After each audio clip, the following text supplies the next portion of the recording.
ঘুমে প্রায় বিভোর হয়ে গিয়েছি। এমন সময় লক্ষ্য করলাম কেউ একজন আমার ঠোঁট জোড়াতে চুমু খাচ্ছে। শরীর অনেক ক্লান্ত, তাই চোখ মেলে তাকাবার মতন শক্তি জোগাতে পারছি না যে কে আমার ঠোঁটে চুমু খাচ্ছে। তার মধ্যে মাতাল করা একটি স্মেল নাকে ভেসে আসছে। একটু পর ফজরের আজান হলো। আজানের সুর শুনে লাফিয়ে বিছানা থেকে উঠে গেলাম। আশেপাশে তাকিয়ে কাউকেই দেখতে পেলাম না। বেশ অবাক হলাম কাউকে দেখতে না পেয়ে, কারণ একটু আগে কিছু একটা অনুভব করছিলাম আমি। কেউ একজন আমার ঠোঁট জোড়ায় চুমু খাচ্ছিল। মাথায় যেন কিছু ঢুকছে না। ধুর, আমার কথা ভুল হচ্ছে না তো? আমি মনে হয় ঘুমের ঘর উল্টাপাল্টা স্বপ্ন দেখেছি। বিছানা ছেড়ে উঠে গিয়ে অজু করে নিলাম, কারণ ফজরের নামাজ পড়তে হবে। নামাজ শেষ করে খাটের ওপর বসে আছি, তখন অনুভব করলাম ঠোঁট জোড়া মধুর মতন মিষ্টি হয়ে আছে। মনে হয় যেন কয়েকশো কেজি মধু আমি শ্রবণ করেছি। এমন সময় সৎমা চেঁচিয়ে উঠল, এই যে নবাবের ছেলে, বিছনা ছেড়ে উঠে পড়ুন আর রেডি হয়ে কাজে চলে যান। আজকে রাতে যেন 5,000 টাকা হাতে পাই আমি। আম্মু, এত টাকা আমি কই পাবো? আমার সারাদিনের কামাই মিলে তো 1,000 খানেক টাকা হয় না, সেখানে 5,000 টাকা কিভাবে? সে আমি জানি না। বাসায় বাজার শেষ হয়ে আসছে, বাজার করতে হবে। টাকা তুমি কিভাবে জোগাড় করবে সে তুমি জানো। এত কিছু ভেবে আমার লাভ নেই, আমার চাই শুধু টাকা। যাও, এবার ফটাফট গিয়ে কাজে লেগে যাও। চুপচাপ বসে আছি। আজ মা বেঁচে নেই বলে এমন অত্যাচার সহ্য করতে হচ্ছে আমাকে। এখনও রাত শেষ হয়নি, আর উনি এসে পাহাড় সমান বোঝা চাপিয়ে দিল। আচ্ছা, আমায় কিছু খেতে দাও মা, খেয়ে কাজে চলে যাচ্ছি। খাবার মতন কোনো কিছু নেই ঘরে, থাকলেও সেটা আমার আর আমার মেয়ের জন্য। না খেয়ে কাজে চলে যাও। রাতে এসে 5,000 টাকা বুঝিয়ে দেবে, তারপরে তোমার কপালে খাবার জুটবে। সৎমার কথাগুলো শুনে চোখজোড়া ঘোলাটে হয়ে আসছে। আসলেই মা আর সৎমার মধ্যে আকাশ পাতাল ব্যবধান। সারাটা দিন কুলির মতো খাটাখাটুনি করব, কিন্তু তাও দিন শেষে সুখ জিনিসটা কপালে জুটবে না। না খেয়ে রাতে শেষ ভাগে বেরিয়ে পড়লাম কাজের জন্য। স্টেশনের দিকে হাঁটা দিচ্ছি, যেতে যেতে আসুন পরিচয় হয়নি। আমার নাম তো সকলেই জানেন, নতুন করে বলার কিছু নেই। পড়ালেখা ইন্টার পর্যন্ত করার সুযোগ হয়েছে, পরে সৎমার কারণে বাবা মার পড়ালেখা অফ করে দেয়। পরিবার বলতে তেমন কেউ নেই, সৎমা আর বাবা, আর সৎমার একটা বোন আছে, নাম সামিয়া। বাকি সমস্ত কিছু গল্পের সাথে থাকলেই জেনে যাবেন। স্টেশনে গিয়ে দেখি কেউ নেই, চুপচাপ করে বসে আছি। কি করব, কিভাবে রাতের মধ্যে 5,000 টাকা জোগাড় করব ভেবে পাচ্ছি না। সকাল 7টা থেকে আবার কাজে যেতে হবে। ভেবেছি স্টেশনে এসে হয়তো কুলিগিরি করে আলাদা করে কিছু পয়সা কামাবো, কিন্তু তার হলো না। এমন অল্প বয়সী একটা মেয়ে আমার দিকে এগিয়ে আসে। এই যে শুনছেন? হ্যাঁ বলুন।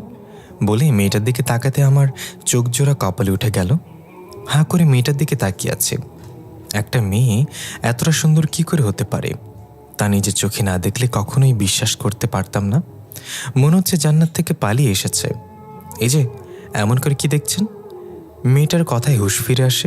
না, কিছু না, আমার একটা উপকার করতে পারবেন? তার বিনিময়ে আপনার যত টাকা লাগে আমি দিয়ে দিব। জি, কি কাজ বলুন। আমাকে আপনার শহরটা ঘুরিয়ে দেখাবেন? সারা শহর ঘুরব, আর আপনি আমার সাথে থাকবেন। খুশিতে ভেতরটা ফেটে যাচ্ছে। যাক, বেশি না, 5,000 টাকা দাবি করব। আচ্ছা, কিন্তু 5,000 টাকা দিতে হবে আমাকে। ওকে, দেব। সেদিন আর কাজে গেলাম না। মেয়েটাকে নিয়ে সারা শহর ঘুরব। দিনের আলো ফুটেছে হালকা হালকা। একটা সিএনজি ঠিক করলাম। শুরুতে ওনাকে আমাদের শহরের সবচাইতে বড় পার্কটাতে ঘোরাবো। সিএনজিতে বসে আছি, ঠিক তখনই রাতের সেই মাতাল করে স্মেলটা নাকে আসলো। বেশ অবাক হয়ে তাকিয়ে আছে ওনার দিকে, কিছু বুঝলাম না। সিএনজিওয়ালা মামা পার্কের সামনে গিয়ে থামলো। উনি ভাড়াটা চুকিয়ে দিল, তারপর ওনাকে নিয়ে পার্কের ভেতরে ঢুকলাম। সবাই আমাদের দিকে হাঁ করে তাকিয়ে আছে, কারণ আমার জামা কাপড়ের ঠিক ঠিকানা নেই। তার উপরে উনি দামি জামা কাপড় পরে আছে। মানুষের মনে হাজারটা প্রশ্ন ঘুরপাক খাচ্ছে। মানুষ হয়তো ভাবছে যে মেয়েটা আমার কিছু হয়। সারাদিন ঘোরাঘুরি করলাম ওনাকে নিয়ে। বিকেলবেলায় একটা রেস্টুরেন্টে গেলাম। খাবার খেয়ে যেই না বের হব, তখনই কয়েকজন ছেলে আমার পথ আটকায় আর ওনার সাথে অসভ্যতাম শুরু করে। এটা দেখে মেজাজ এতটা খারাপ হয়ে যায়, ছেলে একটারে গালে কষে একটা থাপ্পড় বসিয়ে দিলাম। বাকি অন্য একটা ছেলে এসে আমার হাতের মধ্যে ছুরি চালিয়ে দিল। সাথে সাথে হাত থেকে ফুলকি দিয়ে রক্ত বের হওয়া শুরু হয়েছে। আর কয়েকজন এসে আমাকে পেছন থেকে জাপটে ধরে ফেলল। নড়াচড়া করার মতো তেমন কোনো স্কোপ নেই। আর যাকে থাপ্পড় মেরেছি সে ছেলেটা ওনার গায়ের মধ্যে হাত দিয়ে বসে। ভেতরে রাগে ফেটে যাচ্ছে। একটা মেয়ের ইজ্জত নষ্ট হচ্ছে আমার চোখের সামনে, কিন্তু আমি কিছুই করতে পারছি না। হঠাৎ এই ছেলেটা বিকট আওয়াজ করে চেঁচিয়ে ওঠে আর মাটিতে পড়ে যায়। যারা আমাকে পাকড়ে ধরেছিল তারা আমাকে ছেড়ে দিয়ে ওনার দিকে এগিয়ে যায়। ছেলেগুলো সেমভাবে চিৎকার করে মাটিতে লুটিয়ে পড়ে। কি হচ্ছে, মাথায় তো কিছুই কাজ করছে না। উনি কি এমন করলো যে ছেলেগুলো মাটিতে লুটিয়ে পড়ল? উনি আমার দিকে এগিয়ে আসে, হাত থেকে তখনও অঝরে রক্ত পড়ছে। এই দেখি, আপনার হাতে কতটুকু লেগেছে? না ম্যাডাম, কিছু হয়নি, আমি ঠিক আছি। এই ছেলে, একদম বেশি কথা বলবেন না, হাতটা দেখাতে বলেছি। হাতটা ওনার দিকে এগিয়ে দিলাম। আল্লাহ, হাতটা কতখানি কেটে গেছে, দেখি, চলেন আমার সাথে। উনি আমাকে নিয়ে গিয়ে একটা জায়গায় বসায়। দেখি, চোখ বন্ধ করেন। কেন কেন কেন চোখ বন্ধ করবো কেন? আরে যেটা বলেছি সেটা করেন। চোখটা বন্ধ করতেই উনি আমার হাতটা ধরে ক্ষত জায়গাটার মধ্যে একটা চুমু বসিয়ে দিল। 1000 ভোল্টের একটা শক খেলাম। আল্লাহ, কি করলো উনি এটা? হ্যাঁ, এবার চোখ খুলেন। চোখ খুলে দেখি হাতের রক্ত পড়া বন্ধ হয়ে গেছে, আর এখন ব্যথাও লাগছে না। কি করলেন আপনি এটা? যা করার করেছি, সেটা আপনার না জানলেও চলবে। এখন চলেন। আচ্ছা চলেন। তারপর ওনাকে নিয়ে আবার গাড়িতে উঠে গেলাম। শোনেন, বাসায় গিয়ে রেস্ট করবেন, আর এই যে খামটা নিন, বাসায় গিয়ে খুলবেন সেটা। উনি আমাকে বাসার সামনে নামিয়ে দিয়ে চলে গেল। অবাক চোখে তাকিয়ে আছে ওনার চলে যাওয়ার দিকে। মানুষটা খুব ভালো, কিন্তু কে উনি? কি তার পরিচয়? কোথায় থাকেন? নাম কি? কিছু জানা হলো না। সারাদিন কোনো এক মোহের মধ্যে দিন পার হয়ে গেল। মাগরিব হয়ে এসেছে প্রায়। বাসায় ঢুকতেই সৎমার চেঁচামেচি শুরু। তুই এত আগে বাড়ি কেন এসেছিস? শরীর ভালো না তাই চলে এসেছি। আমার টাকা এনেছিস? না, টাকা জোগাড় হয়নি। নবাবজাদা, আর শুধু খেতে আসিস তুই? তোর খাওয়া দাওয়া সব বন্ধ। রুমে এসে বসে আছি। ওনার দেয়া খামটা পকেট থেকে বের করে খুললাম। খামটা যেই না খুললাম, চোখ জোড়া কপালে উঠে গেল। 1000 নোট সব কয়টা কম হলেও 50,000 টাকা তো হবেই। সেখান থেকে 10,000 টাকা নিয়ে সৎমার কাছে চলে গেলাম। গিয়ে সোজনার মুখের উপরে টাকাগুলো ছুঁড়ে মারলাম। ধরেন আপনার টাকা। 5,000 টাকা বলেছেন, 10,000 দিয়েছি। আর একটা কথা মাথায় রাখবেন, আপনি কোনোদিন কারোর মা হওয়ার যোগ্যতা রাখেন না। যে মা টাকার জন্য সন্তানকে খাবার দেয় না, সে মা নামের কলঙ্ক। বলি রুম থেকে বের হয়ে আসলাম। ছাদে দাঁড়িয়ে আছে, এমন সময় আব্বু এসে শাসিয়ে গেল যে ওর মার সাথে বেয়াদবি করেছি, নেক্সট টাইম করলে আমাকে ঘর ছাড়া করবে। হ্যাঁ, কপাল। বাবার দুঃখগুলো বোঝে না, সবাই খালি নিজের মতন করে চাপিয়ে দিয়ে চলে যায়। রাতে আর খাবার খেলাম না। বাবার কথা শোনার পর আর খাওয়ার ইচ্ছে নেই। রাত 2টা বাজে। চোখ বুজে শুয়ে আছি, ঘুম আসছে না। এমন সময় কিছুটা অনুভব করলাম। চোখটা হালকা করে মেলে দেখি একটা ছায়ামূর্তি আমার পাশে বসে আছে। এটা দেখি তো বুকের মধ্যে ধুকপুকানি শুরু হয়ে গেল। ছায়ামূর্তিটা বসা থেকে উঠে আমার শরীরটাকে নিজের দখলে করে নিল। আমার উপরে শুয়ে ঠোঁট জোড়া নিজের দখলে করে নিয়েছে। তার মানে গতকাল কোনো স্বপ্ন দেখেছিলাম না।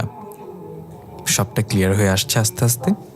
ঠোঁটে চুমুক খাওয়া সেই মাতাল করে স্মেল। বিছানার পাশে লাইটের সুইচ ছিল। ঠুস করে সুইচটা চাপ দিয়ে উঠে বসে পড়লাম। অবাক করার বিষয়, কাউকেই দেখতে পেলাম না। কি হচ্ছে কি আমার সাথে? না, এর কিছু একটা করা দরকার। ওয়েট, বুদ্ধি পেয়েছি। বিছানা ছেড়ে উঠে পাকের ঘরে চলে গেলাম। তারপর তেতো জাতীয় কিছু একটা ঠোঁটের উপর লাগিয়ে দিলাম। আমি জানি সে আবার আসবে। রুমে এসে লাইট অফ করে শুয়ে আছি। ঘণ্টাখানিক পর আবার কারোর উপস্থিতি টের পেলাম। আমি শিওর যে সে ছায়ামূর্তিটার কাজ। ছায়ামূর্তি এসে আমাকে জড়িয়ে ধরে ঠোঁটটাতে চুমু বসিয়ে দিল। বাছা দহন এবার আর চুমু খেতে পারবে না। ঠোঁটে তেতো লাগিয়ে রেখেছি। ছায়ামূর্তিটা আমাকে অবাক করে দিয়ে সজোরে একটা থাপ্পড় বসিয়ে দিল গালের মধ্যে। থাপ্পড়টা এত জোরে মেরেছে যে মনে হচ্ছে এখনই জান বের হয়ে যাবে। তখনই পাশ থেকে কান্নার আওয়াজ ভেসে আসলো। কে একজন ফুপিয়ে ফুপিয়ে কান্না করছে। ছায়ামূর্তিটা এসে আমাকে জড়িয়ে ধরে ঠোঁটটাতে চুমু বসিয়ে দিল। একে আমাকে থাপ্পড় মারল কি? আবার একটা থাপ্পড় বসিয়ে দিল গালের মধ্যে। এবার আর কিছু বললাম না, চুপচাপ গালে হাত দিয়ে বসে আছি। কারণ কথা বললে আবার যদি থাপ্পড় মেরে দেয়।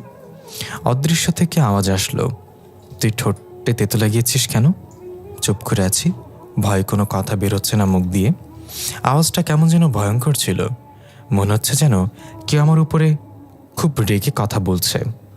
কি রে, কথা বলছিস না কেন? না, আরেকটা লাগিয়ে দিব? আমাকে কাঁদাস? হ্যাঁ, আসলে কে জানি আমার ঠোঁটে চুমু খাচ্ছিল, তাই তেতো লাগিয়ে দিয়েছি যাতে করে চুমু খেতে না পারি। তুই আমার চুমু খাওয়ার ব্যাঘাত ঘটিয়েছিস, তোকে আজকে আমি শেষ করে দিব বলে গলা চেপে ধরে। ছায়ামূর্তিটা গলা চেপে ধরেছে, মনে হচ্ছে যেন তার বাড়া ভাতে ছাই দিয়েছে। নড়াচড়া করার মতো শক্তি পাচ্ছি না, দমটা মনে হচ্ছে এখনই বের হয়ে যাবে। তখনই মাথায় আসলো খাটের পাশে তো লাইটের সুইচ আছে, সেটা জ্বালিয়ে দিই। কোনো মতো হাতটা সুইচের কাছে এগিয়ে নিলাম, লাইটটা জ্বালাবো বলে তখনই ছায়ামূর্তিটা আমার হাতটা চেপে ধরল। এই, তোর কত বড় সাহস যে তুই আবার লাইট জ্বালাতে যাচ্ছিলি? একে একে 2টা ভুল করলি তুই। প্লিজ আমায় মাফ করে দিন। আপনার সাথে যা ইচ্ছা হয় করেন আমার সাথে, কিন্তু প্লিজ গলাটা ছেড়ে দিন, আমার খুব কষ্ট হচ্ছে। ছায়ামূর্তির সাথে সাথে আমার গলা ছেড়ে দিল। হাফ ছেড়ে বাঁচলাম, মায়া লেগে গেছে তাই ছেড়ে দিয়েছি। দ্বিতীয়বার যেন এমন ধরনের ভুল না হয়। যাও, এবার গিয়ে মুখে মিষ্টি জাতীয় কিছু লাগিয়ে এসো। আচ্ছা যাচ্ছি। হ্যাঁ যাও, কিন্তু ভুলেও লাইট অন করবে না। অন্ধকারে হাতিয়ে হাতিয়ে পাখির ঘরে চলে গেলাম, গিয়ে মধুর বোতলটা নিয়ে ঠোঁটের উপরে মধু লাগিয়ে দিলাম। তারপর রুমে আসলাম।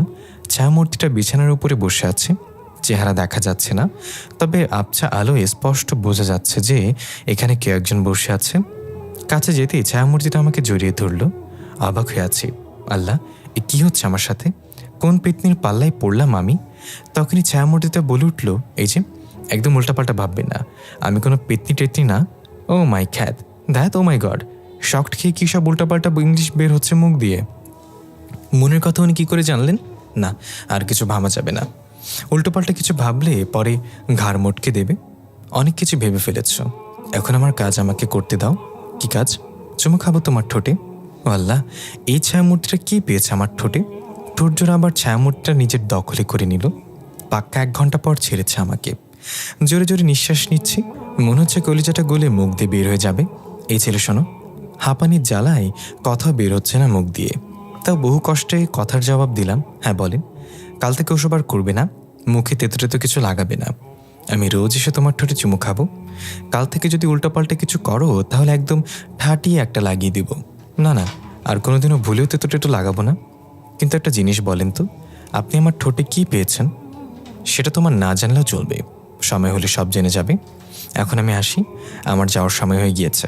আচ্ছা, তা না হয় না বললেন, কিন্তু আপনি কি বা আপনার নাম কি সেটা তো বলে যান।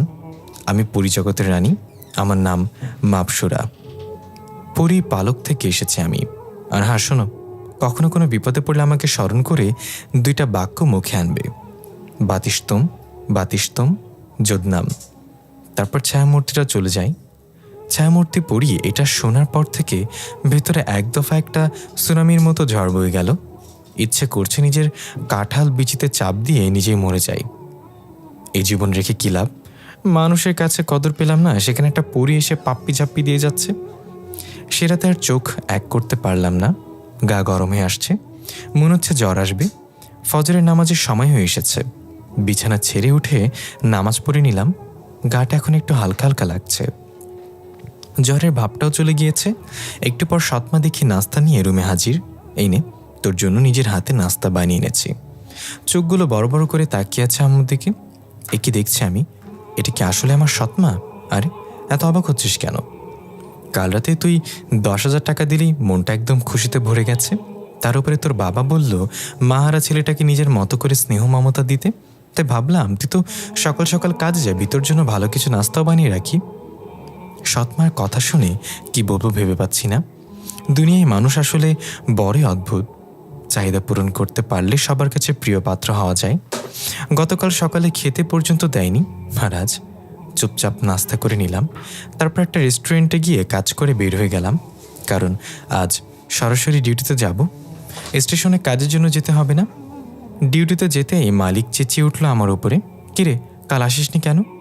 মালিক, কালকে একটু বিজি ছিলাম তাই আসতে পারিনি। আমার কাছ থেকেও তোর কাজ বড় হয়ে গেছে, হ্যাঁ, যে বিজি ছিলি। ক্ষমা করে দিন মালিক, আর কোনোদিন এমন হবে না। এভাবে ক্ষমা করে দিলে বললে তো আর হবে না, তোকে আর সারাদিন ডিউটি করতে হবে। একটা পার্সেল দিয়ে বললো গ্রাহকের কাছে পৌঁছে দিতে। অমুক জায়গায় খাবারের পার্সেল অর্ডার করেছে। পার্সেলটা নিয়ে রওনা হলাম, হোন্ডা করে যাচ্ছি। এমন সময় চৌরাস্তার মোড়ে জ্যাম লাগে। 30 মিনিট যাবৎ জ্যামে আটকে আছি। আমার সামনে বরাবর একটা মাইক্রো, তার একটু আগে একটা বড় ট্রাক যেটাতে গাছ দিয়ে ভর্তি। জ্যাম ছোটা মাত্রই গাড়ি গোড়া থেকে চলতে শুরু করে দেয়। হঠাৎ এই সামনে যে ট্রাকটা ছিল সেটার বাঁধন খুলে গাছের কয়েকটা বড় বড় টুকরো রোডের উপর পড়ে। আমার আগে যে মাইক্রোটা ছিল সেটা রানিংয়ে ছিল, যার ফলে গাছের টুকরোগুলো মাইক্রোটার উপরে গিয়ে আছড়ে পড়ে আর মাইক্রোটা 2-3 পাল্টি খেয়ে আমার হুন্ডা বরাবর এগিয়ে আসে। হায় আল্লাহ, আমি শেষ। আমি পুরো মাটির সাথে মিশে যাব। জীবনের শেষ নিঃশ্বাসটা মনে হয় এখনই ত্যাগ করব। এমন সময় মাপসুরার এর কথাটা মনে হয়। হঠাৎই দেখি মাইক্রোটা হাওয়ার উপর ভেসে আমার মাথার উপর দিয়ে চলে গেল। আমি থ হয়ে সেই দিকে তাকিয়ে আছি। তখন কেউ একজন পেছন থেকে আমার কাঁধে হাত রাখলো। এই, আপনি ঠিক আছেন তো? আমাকে স্মরণ করতে আর একটু দেরি করলেই তো ঘটনা খারাপ হয়ে যেত। পেছনে ফিরতে দেখি গতকালের সেই মেয়েটা। উনি এখানে কেন? আর মাপসরা কোথায়? সেনা বলেছিল ওকে স্মরণ করতে সে চলে আসবে, কিন্তু সে তো আসেনি। ম্যাডাম, আপনি এখানে কেন? এখানে আমি কেন মানে? আমি না আসলে তোমায় কে বাঁচাতো? তার মানে আপনি মাপসরা? হ্যাঁ, আমি মাপসরা। এটা শুনে 1000 ভোল্টের একটা শক খেলাম। আমাকে চুমু খাওয়া ছায়ামূর্তিটা দেখতে এত সুন্দর, আমার চোখে বিশ্বাস করতে পারছি না। খুশিতে মাপসরাকে জড়িয়ে ধরে ওর গালের মধ্যে একটা চুমু বসিয়ে দিলাম। এই, এটা কি করলে তুমি? মাপসুরা এর কথা শুনে হুঁশ ফিরে আসলো। আল্লাহ, এটা কি করে বসলাম আমি? ম্যাডাম, সরি, আসলে আমি নিজেকে কন্ট্রোল করতে পারিনি। এমনটার কোনোদিন হবে না। আরে আরে আরে, এত ফর্মাল হচ্ছে কেন? আমি তো খালি জিজ্ঞাসা করেছি। তাছাড়া কি আর তোমার কিছু বলেছি নাকি যেভাবে অনুতপ্ত হচ্ছ? না ম্যাডাম, আসলে আমি কিভাবে যে এমনটা করে ফেলেছি তা বুঝে উঠতে পারছি না।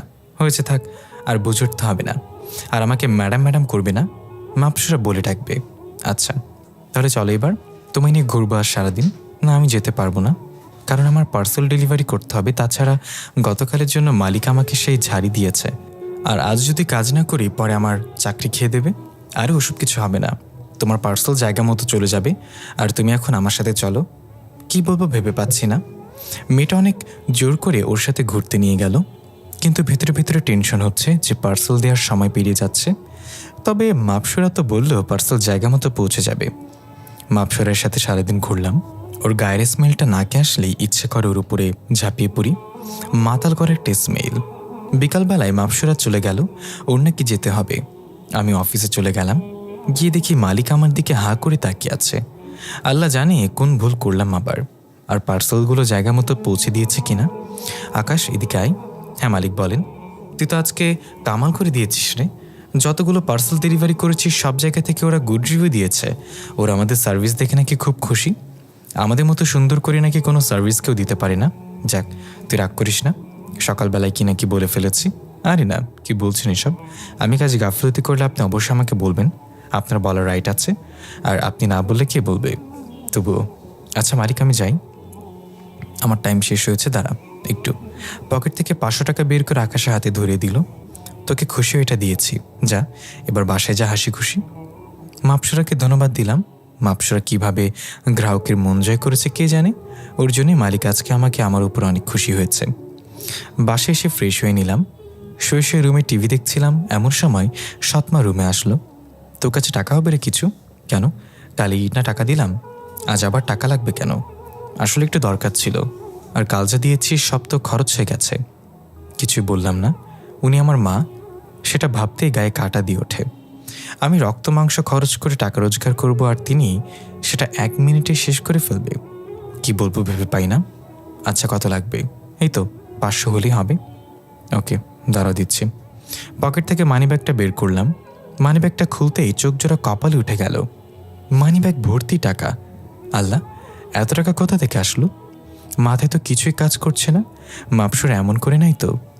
ও ছাড়া এমন কাজ কেউ করবে না, এটা এরই কাজ। পাশে ফিরে দেখি সৎমা আমার মানিব্যাগের দিকে চোখ বড় বড় করে তাকিয়ে আছে, কারণ তিনিও টাকাগুলো দেখেছে। 500 টাকার একটা নোট বের করে ওনাকে দিলাম। আরে, এত কম দিলি যে? তোর কি টাকা কম আছে নাকি? আরও কিছু দে। এত কিপটামি করছিস কেন? তোর মাকেই তো দিচ্ছিস। তুমি মা না, তুমি রক্তচোষার চাইতেও ভয়ঙ্কর কোনো প্রাণী। কথা না বলে আরও 1000 টাকা দিলাম, এগুলো রাখো। পরে তিনি চলে গেলেন। রাতের বেলায় খাবার খেয়ে শুয়ে শুয়ে আছি। শুয়ে শুয়ে মাপসরার জন্য অপেক্ষা করছি। মেয়েটার সাথে একদম ফ্রি হয়ে গেছি। আপনি থেকে তুমিতে নেমে এসেছে সম্পর্ক। রাত 2টা বাজে, তখন জানালার পাশে কিছুটা অনুভব করলাম, তার মানে মাপসরা এসে গেছে। এই, কি করছো? কারোর জন্য অপেক্ষা করছিলাম। ও আমার জন্য অপেক্ষা করছিলে বুঝি? মুচকে একটা হাসি দিলাম। সে আমার হাসি দেখেই বুঝে নিল যে তার জন্য অপেক্ষা করছিলাম। সে আমাকে অবাক করে দিয়ে জড়িয়ে ধরল, তারপর ঠোঁট জোড়া নিজের করে নিল। আমি জানি না আমার ঠোঁটের মাঝে সে কী পেয়েছে, আর আমার কেন জানি খুব ভালো লাগে। ইচ্ছে হয় ওকে সারা জীবনের জন্য নিজের করে নিই, কিন্তু তা তো সম্ভব না, কারণ সে পড়ি আর আমি মানুষ। হঠাৎ করে সে কান্না আরম্ভ করে দিল। এই এই কী হয়েছে তোমার, কাঁদছো কেন? পরি পালক থেকে আসার সময় প্রহরীরা হয়তো টের পেয়ে গেছে যে আমি পৃথিবীতে যাচ্ছি, তাই তারা পৃথিবীর দিকে আসছে আমার খোঁজ করার জন্য। তো কি হয়েছে, তুমি তো তাদের সর্দার, তোমাকে তো তারা কোনো কিছুই বলবে না। তোমাকে কে বলেছে যে আমাকে তারা কিছু বলবে না? নিয়ম সবার জন্য সমান। পৃথিবীতে আসার অনুমতি নেই, আমি নিয়ম ভঙ্গ করেছি। জানি না ওরা আমার কী হাল করবে। আর আমি এখানে রানী হইনি, সামনে ঘোষণা করবে আমার বাবা। আর এখন যদি এসব কেউ জেনে যায় যে আমি নিয়ম ভঙ্গ করেছি, তাহলে আমাকে তারা মেরে ফেলবে। তাহলে আর কোনোদিন তোমার কাছে আসতে পারবো না, আর তোমার কাছে না এসে আমি থাকতে পারবো না। সবটা বোঝালাম, কিন্তু আমার কাছে না এসে থাকতে পারবে না কেন? গাধা, কিছু বুঝিস না তুই? আমি যে তোকে ভালোবাসি সেটা কি তোর এখনো বোঝার বাকি রয়েছে? মাপসুরের কথা শুনে চোখ জোড়া কপালে উঠে গেল। কি, মাপসুর আমাকে ভালোবাসে? চোখ বড় বড় করে ওর দিকে তাকিয়ে আছি। এভাবে তাকিয়ে আছিস কেন? আমার টেনশনে শরীর কাঁপছে আর তুই চোখ বড় বড় করে চেয়ে আছিস? আসলে তোমার কথা শুনে ভেতরটা পুরো মুচড়ে উঠেছে। দেখ, রাগ উঠবি না। কথাটা শুনে ভেতরটা মোচড় দিয়ে উঠেছে। এবার সত্যি তোর ভেতরটা আমি মুচড়ে দিব। আল্লাহ, না না, এমনটা করো না। আর তুমি এত রেগে যাচ্ছ কেন? তো কী করবো, নাচবো? এই, আমি কি তাই বলেছি নাকি? এই পক পক করবি না, আমি কি বলি সেটা মন দিয়ে শোন। হ্যাঁ বলো। ওরা আমার খোঁজ করতে করতে এখানে আসবে, আর তখন আমি ইশারা করলে ঠুস করে লাইটটা জ্বালিয়ে দিবি। সাথে সাথে ওরা রুমে আটকে যাবে আর আমি সেই সুযোগে পালিয়ে যাব। আর একটু পর আবার লাইটটা জ্বালিয়ে দিবি। আচ্ছা। একটু পরে মাপসরে ইশারা করতে লাইটটা জ্বালিয়ে দিলাম। তখন দেখলাম দুটো বিড়াল খাটের নিচে দৌড় দিল। এটা দেখেই বুঝে গেলাম যে প্রহরীরা আটকে গেছে। একটু পর লাইট অফ করে দিলাম। তখনই দেখলাম দুইটা ছায়ামূর্তি জানলা দিয়ে বের হয়ে গেল। গা থরথর করে কাঁপছে। মানুষ মানুষের সাথে কথা বলতে ভয় পায়, আর আমি পরীর সাথে প্রেমালাপ করছি। তার উপরে প্রহরীকে আটক করে রেখেছি। সারা রাত আর ঘুম হলো না। মাপসরা ঠিকঠাক মতন পৌঁছেছে কিনা সেটা নিয়ে টেনশন হচ্ছে, কারণ মেয়েটা যে আজ আমায় কিছু বলে গেল। মানুষজন ভালো না বাসলেও একটা পরি তো আমায় ভালোবাসে, আর তার ক্ষতি তো আমি চাই না। সে আমায় ভালোবাসে, কোনো অপরাধ করেনি। সকালবেলা উঠে কাজে চলে গেলাম। সারাদিন এভাবেই কেটে গেল। রাতের বেলায় খেয়ে দিয়ে মাপসরাইয়ের জন্য অপেক্ষা করছি। ফজরের আজান পর্যন্ত অপেক্ষা করেছি, কিন্তু সে আসেনি। টেনশনে ভেতরটা ফেটে যাচ্ছে, না জানি ওর কোনো বিপদ হয়েছে কিনা। এভাবে 3 দিন কেটে গেল, কিন্তু মাপসরাইয়ের কোনো দেখা নেই। কেমন যে লাগছে তা বলে বোঝাতে পারবো না। দুনিয়াদারি পুরো অন্ধকার লাগছে, কোনো কিছুতেই স্বস্তি পাচ্ছি না। রাতের বেলায় শুয়ে আছি, চোখের কোণ বেয়ে কেন জানি জল বেরোচ্ছে। ইচ্ছে করছে চেঁচিয়ে কাঁদার জন্য, কারণ পৃথিবীতে মায়ের পরে এই প্রথম কোনো একজন আমাকে ভালোবাসলো, আর আজ সেও আসছে না। কাঁদতে কাঁদতে ঘুমিয়ে গেলাম। হঠাৎ করেই খুব জোর বাতাস শুরু হলো। জানলাগুলো ঠুসঠাস বাড়ি খাচ্ছে, মনে হচ্ছে যেন তুফান হবে। জানলা বাড়ি খাওয়ার শব্দে ঘুমটা ভেঙে গেল। শোয়া থেকে উঠে বসে পড়লাম। তখনই দেখতে পেলাম জানলা দিয়ে হুড় হুড় করে কয়েকটা ছায়ামূর্তি প্রবেশ করলো। একজনের হাতে লাঠি জাতীয় কিছু একটা ছিল, যেটা আগুনের মতন জ্বলজ্বল করছিল। অনুমান করলাম লাঠি হবে হয়তো। সেটা দিয়ে দ্রম করে একটা বাড়ি বসিয়ে দিল আমার পিঠের মধ্যে। বাড়ি খেয়ে সাথে সাথে বিছানা থেকে মাটিতে পড়ে গেলাম আর শাড়ির মতো চাচাতে লাগলাম। হঠাৎ করে খুব জোর বাতাস শুরু হলো। জানলাগুলো ঠুসঠাস বাড়ি খাচ্ছে, মনে হচ্ছে তুফান হবে। জানলা বাড়ি খাওয়ার শব্দে ঘুমটা ভেঙে গেল। শোয়া থেকে উঠে বসে পড়লাম। তখনই দেখতে পেলাম জানলা দিয়ে হুড় হুড় শব্দ করে কয়েকটা ছায়ামূর্তি প্রবেশ করলো। একজনের হাতে লাঠি জাতীয় কিছু একটা ছিল, যেটাতে আগুনের মতো জ্বলজ্বল করছিল। অনুমান করলাম যে লাঠিটা হবে হয়তো সেটা দিয়ে ধ্রাম করে একটা বাড়ি দিল আমার পিঠের মধ্যে। বাড়ি খেয়ে সাথে সাথে আমি বিছানা থেকে মাটিতে পড়ে গেলাম আর শাড়ির মতো চেঁচাতে লাগলাম। অবাক করার বিষয় হচ্ছে যে এত জোরে চেঁচালাম, কিন্তু বাবা মা কেউ আসলো না। ব্যথায় মনে হচ্ছে দমটা যেন বের হয়ে যাবে। তখনই ছায়ামূর্তিগুলো মানুষের রূপ ধারণ করলো, কিন্তু কারো চেহারাই বোঝা যাচ্ছে না। ধবধবে সাদা চেহারাগুলো, আর একজনের হাতে আগুনের লাঠিটা। এটা দেখে তো কলিজা শুকিয়ে গেছে। দেখে মনে হচ্ছে যে এটা কোনো সাধারণ লাঠি না। তখন একজন বলে উঠল, কিরে, তুই নাকি মাপসরাকে ভালোবাসিস? চুপ করে আছি। কথা বলছিস না কেন? না, তোর চোখগুলো উঠে নেব। না না, প্লিজ এমনটা করবেন না। হ্যাঁ, আমি মাপসরাকে ভালোবাসি। তুই কি জানিস কেউ আর কোন দুঃসাহসকে ভালোবেসেছিস? আমি শুরুতে ভালোবাসিনি, সে আমাকে বলেছে যে সে আমায় ভালোবাসে। তারপর থেকে আমি তাকে নিয়ে ফিল করা শুরু করি। দেখ, তোকে বেশি কিছু বলবো না, তবে একটু বলবো যে মাপসরের সাথে তোর যায় না, কারণ সে পরিয়ার্থী মানুষ। তার থেকে বড় কথা হচ্ছে সে পরিপালকের উত্তরাধিকারী, সে ভবিষ্যৎ রানী পরিপালকের। আর আমি তার বাবা আল জাবের, আমি পরিপালকের রাজা। আমি চাই না তোর সাথে ওর কিছু হোক, তবে সে বায়না করে বসে আছে যে তোকে তার চাই। বাবা ওই মেয়ের স্বপ্ন অপূর্ণ রাখবো তেমন বাবা আমি নই। হ্যাঁ, তবে তুই যদি আমার দেখানো পন্থা অবলম্বন করিস তাহলে তুই মাপসরাকে পাবি, তোর পরি হয়ে যেতে হবে, আর তোকে আমাদের জগতে চলে যেতে হবে। না না, আমি এটা পারবো না। আমি আমার মা বাবাকে ছেড়ে কোথাও যাব না। তবে আমি মাপসরাকেও চাই, কিন্তু আমি পরি হতে পারবো না। তাহলে তোর ভালো, তুই বোঝ। তবেই তোকে কিছুটা সময় দিলাম ভাবার জন্য। ভেবে চিনতে পরে জবাব দিস। এখন আমাদের সময় আমাদের যাওয়া দরকার। আর হ্যাঁ, তোকে আসার সাথে সাথে লাঠিটা দিয়ে বাড়ি মেরেছি কেন জানিস? জানিস তো? তাহলে শোন। বাড়ি মারার তোর সমস্ত খেয়াল ছিল তোর শরীরের দিকে, আর আমার সেই সুযোগে আমাদের রূপ পরিবর্তন করে নিয়েছি। না হয় তুই যদি আমাদের রূপ পরিবর্তন করা দেখতি তাহলে তোর চোখ অন্ধ হয়ে যেত, তাই এমনটা করতে হয়েছে। এটা বলে আরেকটা বাড়ি বসিয়ে দেয় আকাশের পিঠে। আবার চেঁচিয়ে উঠলাম সারের মতো করে। এই সুযোগে ওরা রূপ পরিবর্তন করে চলে গেল। মাটি থেকে বিছানায় উঠে গায়ে এলিয়ে দিলাম। ব্যথায় শরীরটা কাতর হয়ে গিয়েছে। এত সময় ওনারা সামনে থাকায় ব্যথাটা তেমন একটা অনুভব হচ্ছিল না, কারণ ফোকাস ওনাদের দিকে ছিল। কিন্তু এখন শরীরটা যেন হাল ছেড়ে দিয়েছে, আর সহ্য হচ্ছে না।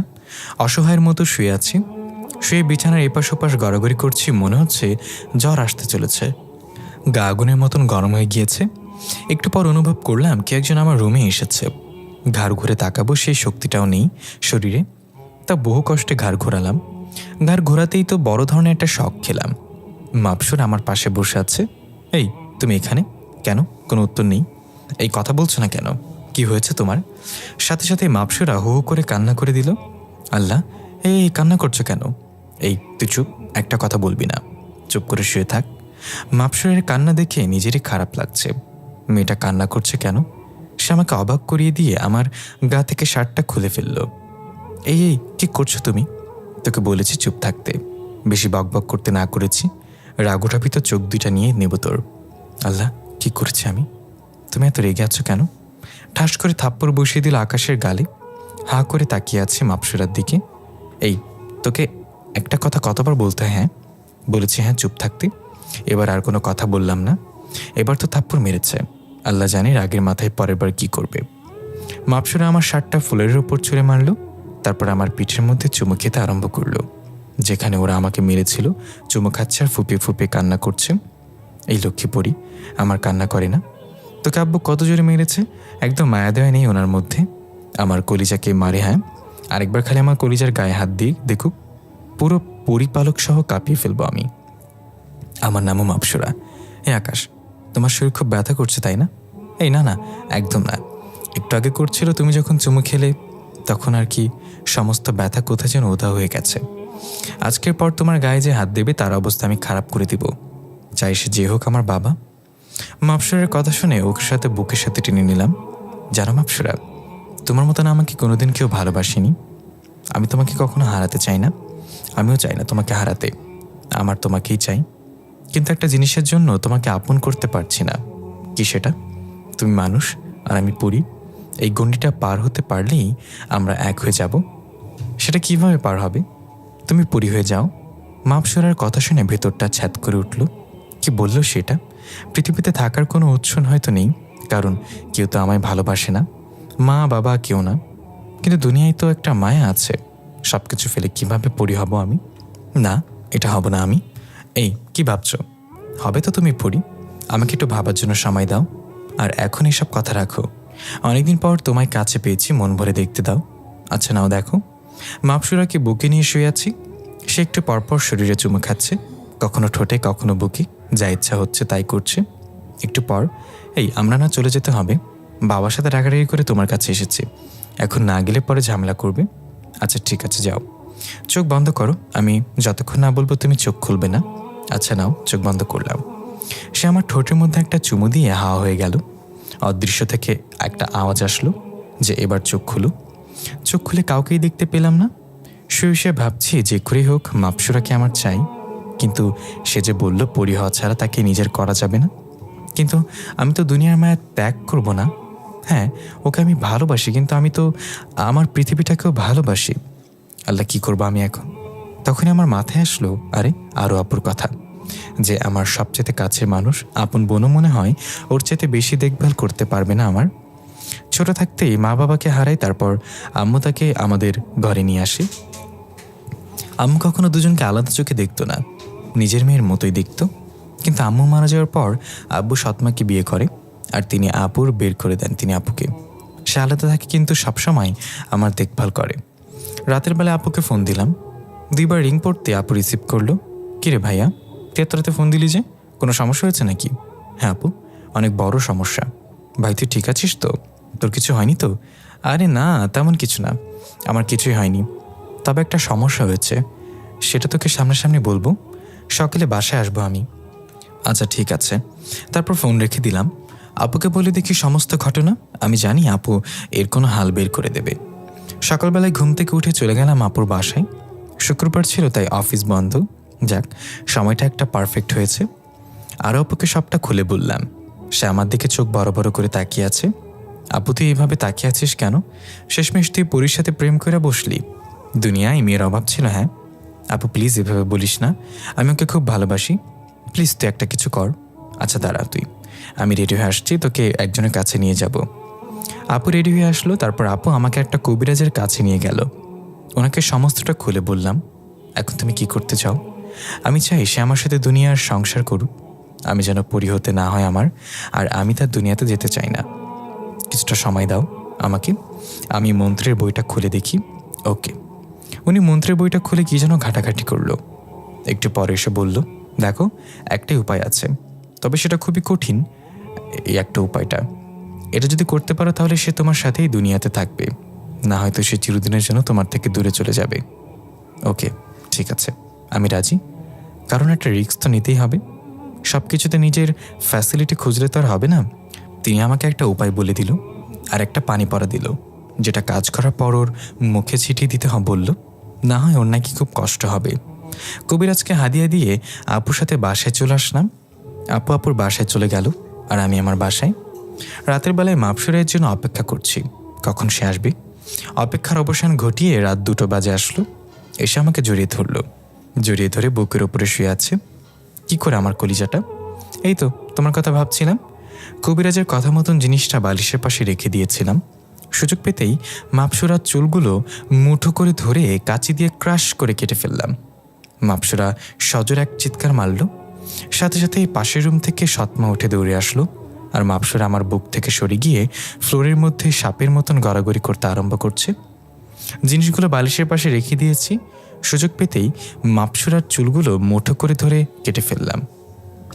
কবিরাজের দেয়া পানিটা মাপসুরার শরীরে ছিটিয়ে মারলাম। সাথে সাথে সে মানুষের রূপে ধারণ করলো। সৎমা এসে দেখে একটা মেয়ে ফ্লোরের উপরে পড়ে আছে, আর আমি পাশে দাঁড়িয়ে আছি। তিনি আমার দিকে হা করে তাকিয়ে আছে। কি করব ভেবে পাচ্ছি না। মাপসুরাকে তো মানুষ বানিয়ে ফেললাম, কিন্তু আম্মুদের কিভাবে বুঝাবো?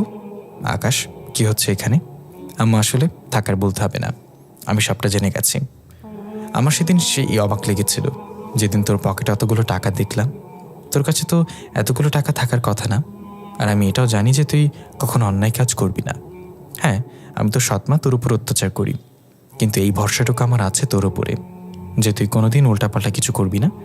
সেদিন থেকে তোর উপরে আমার নজর ছিল, আর রোজ রাতে তোর রুমের পাশে আমি দাঁড়িয়ে থাকতাম। তুই কার সাথে কী কথা বলিস সবটাই আমি জানি, আর এই মেয়েকে সেটা আমি জানি। থাক, আমি আর এখন এত কথা বলতে চাই না। কাল সকালে রেডি হয়ে থাকবে, আমি নিয়ে গিয়ে তোদেরকে বিয়ে পড়িয়ে দেব। সৎমার কথাগুলো শুনে চোখটা কপালে উঠে গেল।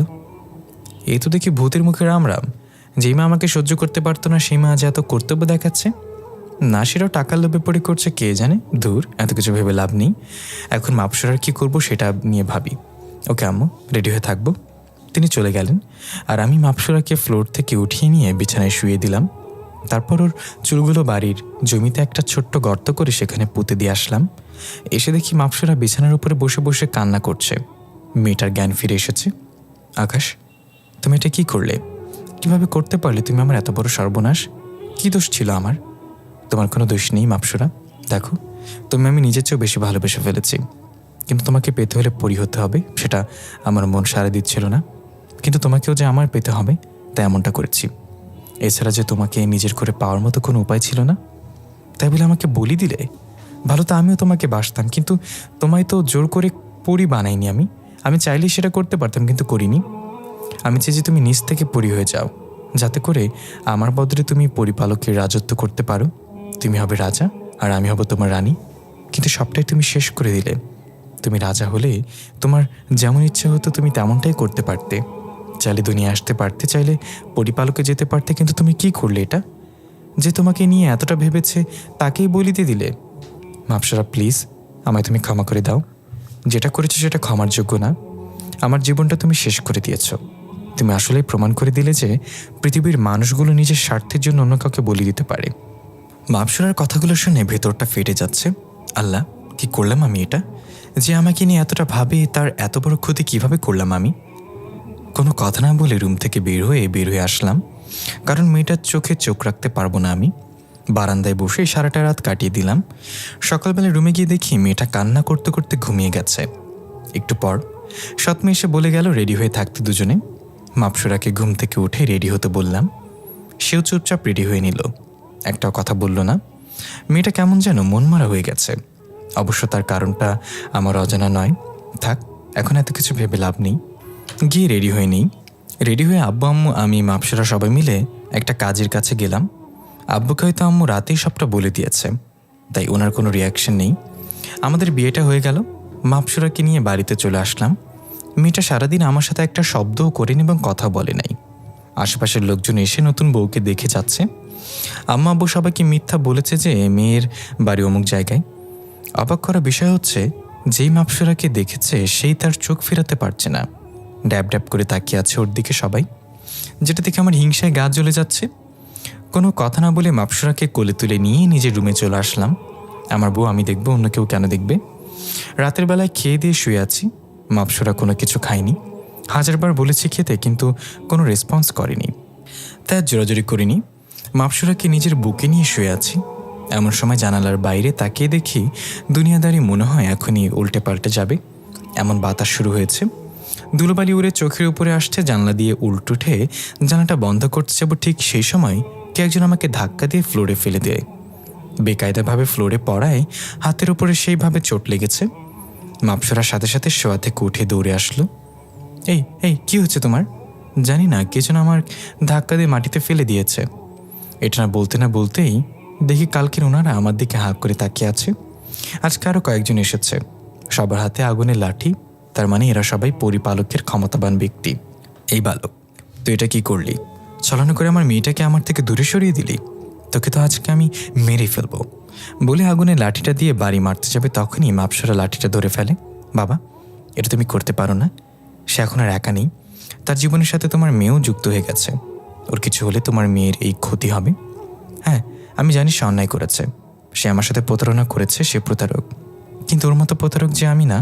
আমি ওকে কথা দিয়েছি যে ওর গায়ে কেউ হাতের একটা ফুলের টোকাও দিতে পারবে না আমি থাকতে। সো তোমরা ওর গায়ে হাত দিব না। মারি, তুই এটা কি বলছিস? যে ছেলে তোকে আমাদের থেকে দূরে সরিয়ে দিল, তুই তার রক্ষিতা হয়েই সামনে দাঁড়িয়েছিস। কি করব বাবা, এছাড়া তো আমার আর কোনো উপায় নেই এখন। পাশ থেকে একজন বলে উঠল, মহারাজ, আপনি আপনার মেয়েকে নিয়ে চলুন। ওকে যে করে হোক আমি পরি বানিয়ে দিব। এত সাধনা, এত মন্ত্রবিদ্যা অর্জন করার পরে যদি সেটা কাজে খাটাতে না পারি, তাহলে সে সাধনার দাম নেই। মহারাজ, আপনি কারো কথা না শুনে মাপসরাকে নিয়ে চলুন। লোকটার কথা শুনে বুঝতে বাকি রইল না যে সে পরিপালকের পণ্ডিত। সে এখনই বলল, কি আমার মাপসরাকে নিয়ে যাবে? ওর কত বড় সাহস! তুই যত বড় জাদুঘর হোস না কেন, সেটা পরিপালকের, কিন্তু দুনিয়ার বুকে তুই কিছুই না। আমার কলিজাকে নিয়ে যাওয়া তো দূরের কথা, হাত লাগিয়ে দেখা তো পারলে। মারে, তুই চল আমাদের সাথে। পণ্ডিত মশাই তোকে আবার পরি বানিয়ে দেবে। চুপ করে দাঁড়িয়ে আছে মাপসরা। আরে মহারাজ, এত কিসের কথা? সোজা নিয়ে চলুন তো বলে মাপসরার হাত ধরে ফেলে। পণ্ডিত, তুই তো সীমা পার করে ফেলেছিস। আমার কলিজাকে নিয়ে যেতে চাস তুই? নিজেকে আর কন্ট্রোল করতে পারলাম না, দৌড়ে গিয়ে পণ্ডিত বরাবর একটা লাথি বসিয়ে দিলাম। সে সোজা আছড়ে গিয়ে মাটির উপরে পড়ল। দেখি কার কত বড় সাহস যে আমার কলিজাকে আমার থেকে নিয়ে যাবে। মাপসুরাকে টেনে টেনে এনে নিজের বুকে নিয়ে নিলাম। পণ্ডিত লাথি খেয়ে এখনো মাটিতে পড়ে আছে। এই বালক, তুই কিন্তু বেশি বাড়াবাড়ি করে ফেলেছিস, এর ফল কিন্তু ভালো হবে না। বাবা প্লিজ, তোমরা এখান থেকে চলে যাও। তোমরা থাকলে এই ছেলে আরও বেশি পাগলামো করবে। এখন পণ্ডিতকে মেরেছে, কখন তোমার গায়ে হাত তুলে বসে ঠিক নেই। প্লিজ তোমরা চলে যাও। মাপসুরার কথায় ওর বাবা আর বাকি সকল যারা ছিল সবাই চলে যায়। আকাশ, তুমি কাজটা ঠিক করলে না পণ্ডিতকে মেরে।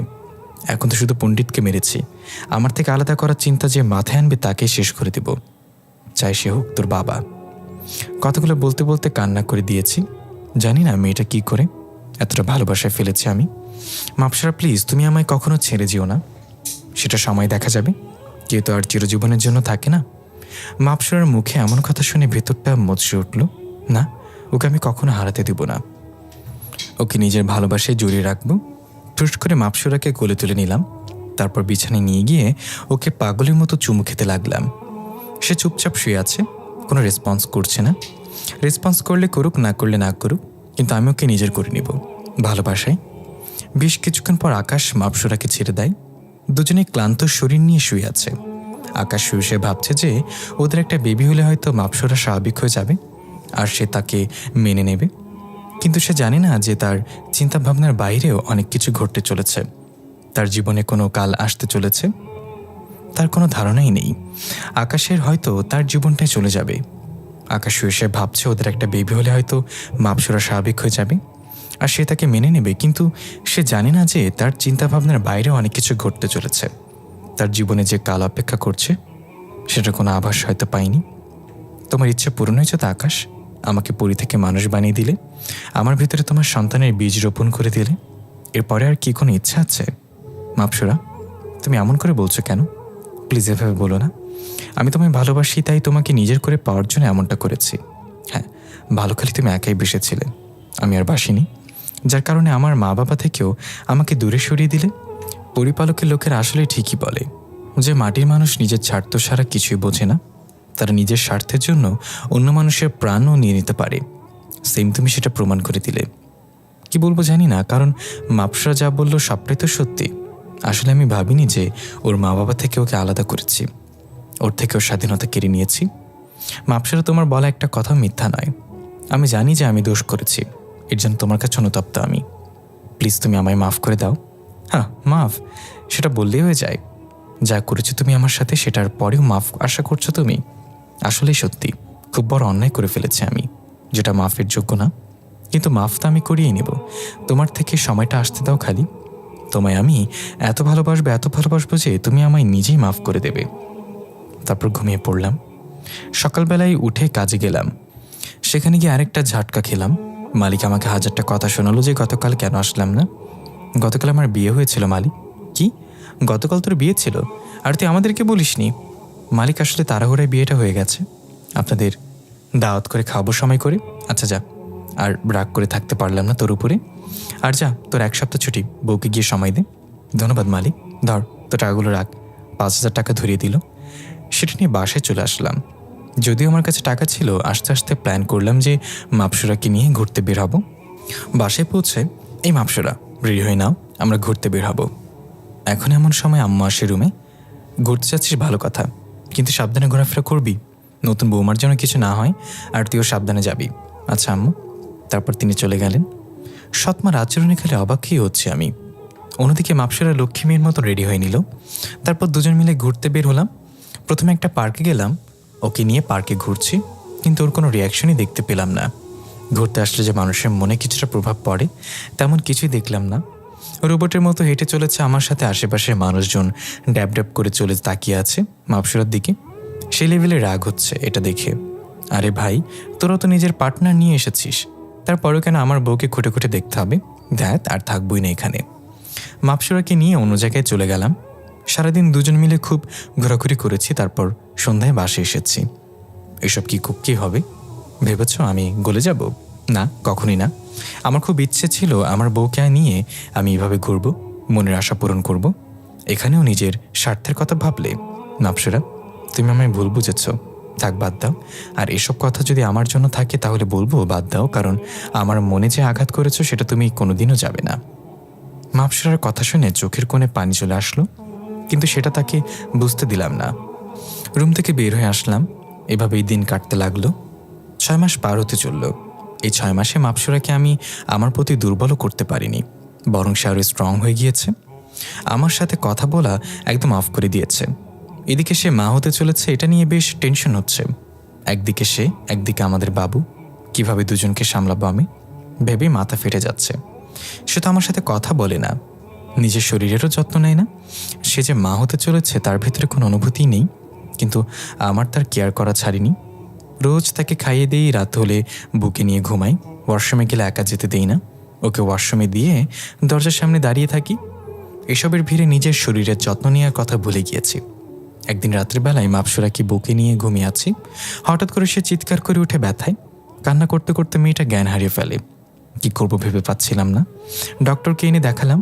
তিনি বলল এখন একটু এরকমই হবে, তবে সে বেশি উইক, ওকে যেন ফুল বেড রেস্টে দিয়ে দিই। তাই করলাম, মাপসরাকে ফুল বেড রেস্টে দিয়ে দিলাম। ওর জ্ঞান এখনও ফিরে আসেনি। সকালবেলা ওর জ্ঞান ফিরে আসে, এদিকে সারা রাত আমি অঘুরমা। চোখ দুটো ফুলে মনে হয় এখনই বের হয়ে যাবে। ওর জ্ঞান ফিরে আসতে সে আজীব রকমের পাগলামো শুরু করে দেয়। আমি বাবা মায়ের কাছে চলে যাব, আমাকে তুই বাবা মায়ের কাছে ছেড়ে দিয়ে আয়। মাপসরা, কি বলছো তুমি আবল তাবল? হ্যাঁ, আমি ঠিকই বলছি। আমি বাবা মায়ের কাছে যাব, না হয় আমি তোর বাচ্চাকে মেরে ফেলবো। এটা শুনে তো থ হয়ে গেলাম। কি করব ভেবে পাচ্ছি না। তাও কোনো মতে ওকে শান্ত করলাম, কিন্তু সে রীতিমতো এটা নিয়ে পাগলামো করে। খাবার খেতে চায় না। ওর এক কথা, সে তার বাবা মায়ের কাছে যাবে। ও আর এখানে থাকবে না, আমার সাথে সংসার করবে না। এরকম করতে করতে সে আরও দুর্বল হয়ে পড়ে। ওকে সামলানো পসিবল হচ্ছিল না। এক পর্যায়ে না পারতে সিদ্ধান্ত নিলাম ওকে মুক্তি দিয়ে দেব। যেহেতু আমার সাথে সংসারও করতেই চায় না, তাহলে আর জোর করবো না। আমাদের বাচ্চার মুখের দিকে তাকিয়ে সারা জীবন পার করে দিব। তোমায় মুক্তি দিয়ে দিব, তবে একটা শর্তে। কি শর্ত? আমাদের বাবু তুমি নষ্ট করতে পারবে না। সে হওয়ার পর তুমি তাকে আমার কাছে দিয়ে যাবে। আচ্ছা ঠিক আছে। আর আমার এই সন্তান আমি চাই না। ওকে রেখে আমি কি করব? সে হলে তোমার কাছে পৌঁছে দেবো আমি। ওকে, তাহলে একটা দিন সময় দাও আমায়, তোমাকে তোমার বাবা মার কাছে ফিরিয়ে দিয়েবো আমি। এটা বলে সকালবেলা ঘর থেকে বের হয়ে আসলাম। সারাদিন আর ঘরে গেলাম না। সারাদিন নদীর পাড়ে বসে বসে চোখের পানি ঝরিয়েছি। আমি ভাবতেই পারছি না যে আজকের পর মাপসরা আর আমার কাছে থাকবে না। রাত 11টায় বাসায় ফিরলাম। কারোর সাথে কোনো কথা বললাম না। মা জিজ্ঞাসা করছে কি হয়েছে আমার। আমি কিছুই বলিনি, চুপচাপ রুমে চলে এলাম।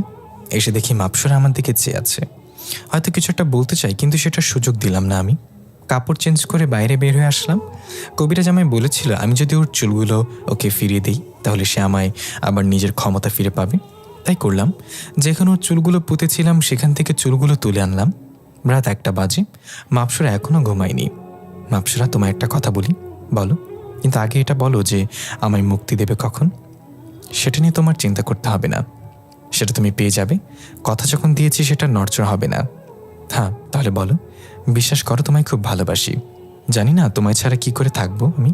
তোমায় নিজের 1000টা স্বপ্ন নিয়ে দেখেছি, যা আমার আজ রাতে কবর দিয়ে দিতে হবে।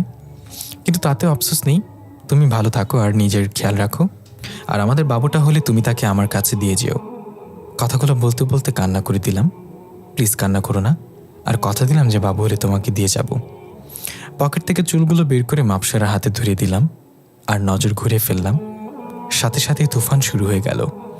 সমস্ত ঘরে জিনিসপত্র নড়াচড়া করছে। মনে হচ্ছে যেন কালবৈশাখী আমার ঘরেই শুরু হয়ে যাবে। আমার দিকে তাকাও আকাশ। না, তোমার দিকে আর ফিরবো না। তাহলে নিজেকে কন্ট্রোল করতে পারবো না। তুমি চলে যাও। ওকে, চলে যাচ্ছি।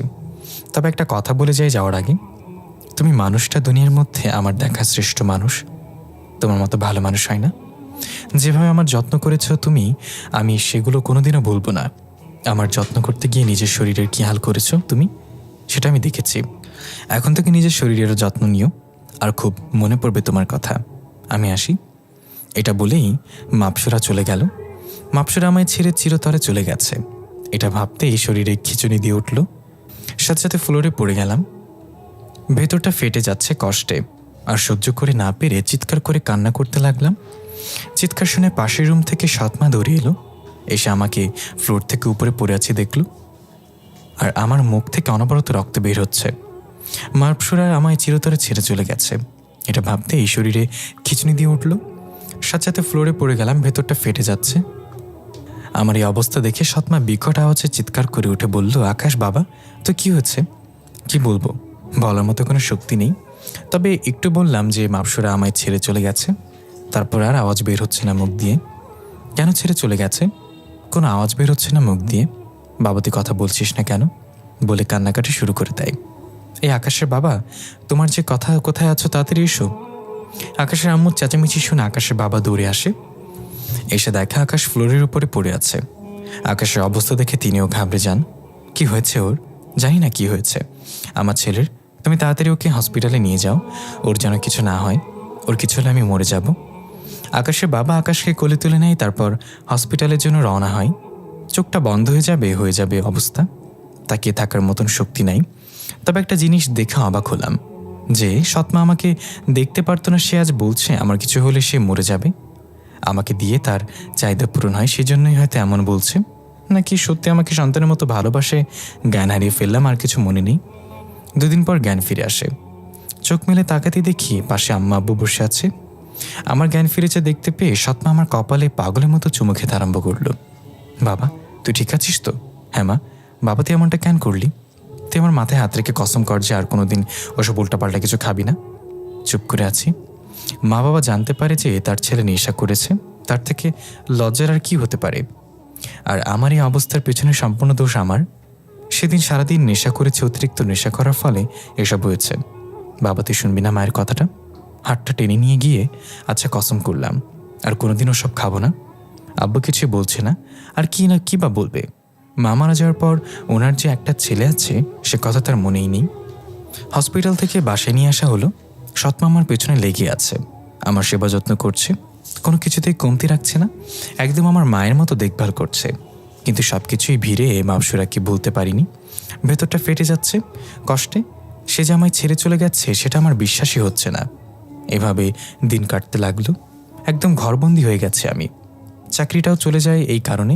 কিন্তু সৎমা আমার কোনো প্রেশার দিল না, উল্টো বলল, তোর বাবার যা আছে তা খেয়ে তুই শেষ করতে পারবি না।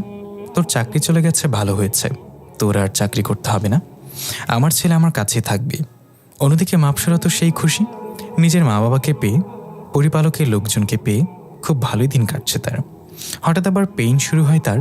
তখনই আকাশের কথা মনে পড়ে যে গতবার যখন তার পেইন উঠেছিল তখন মানুষটা কীভাবে পাগলের মতো ছোটাছুটি করেছে ওর জন্য। পেইন উঠেছিল তার, অথচ কষ্ট যেন আকাশ পাচ্ছে। আকাশের সাথে কাটানো মুহূর্তগুলো একে একে তার মনে পড়তে থাকে। পণ্ডিত এসে মাপসুরাকে কি পরা পানি দিয়ে যায় যাতে করে তার পেইন কমে যায়। এভাবেই দিন কাটতে থাকে।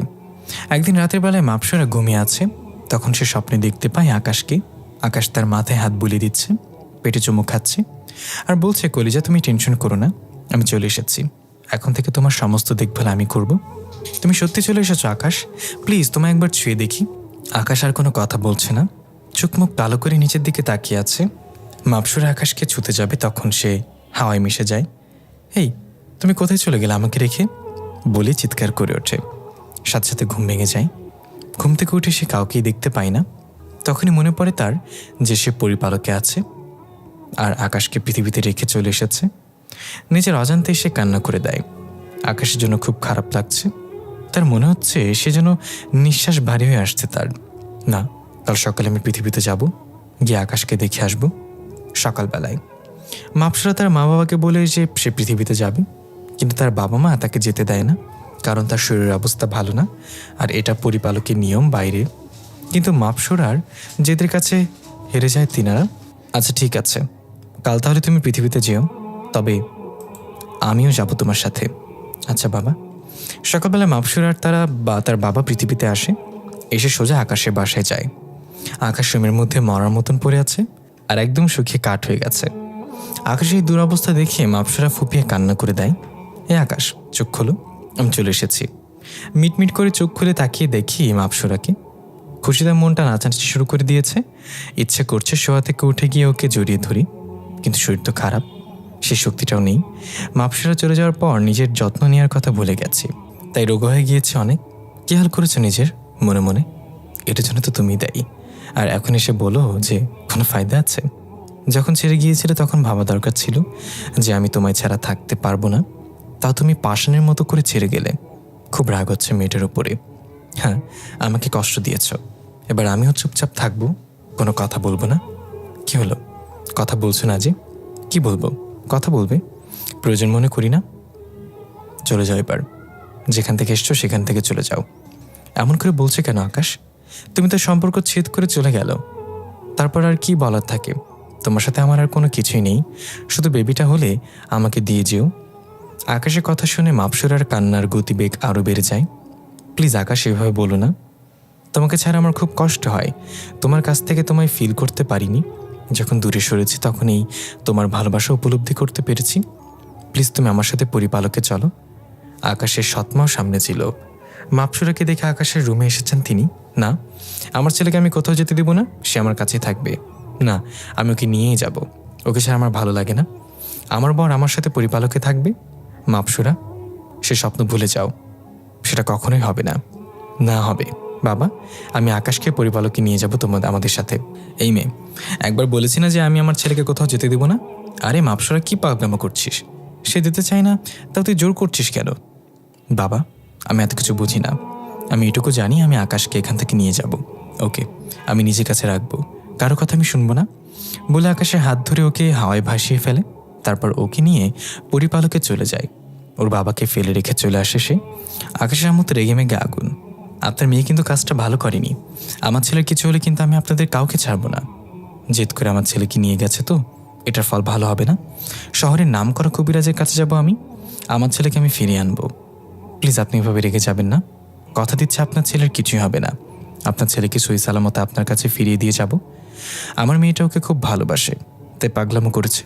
মাথা ঠিক নেই এখন ওর, কিন্তু আমি কথা দিলাম তো আপনার ছেলের গায়ে একটা নখের আঁচড়ও লাগবে না। ওকে, আমার ছেলেকে সই সালামতে ফিরিয়ে দিয়ে যাবেন।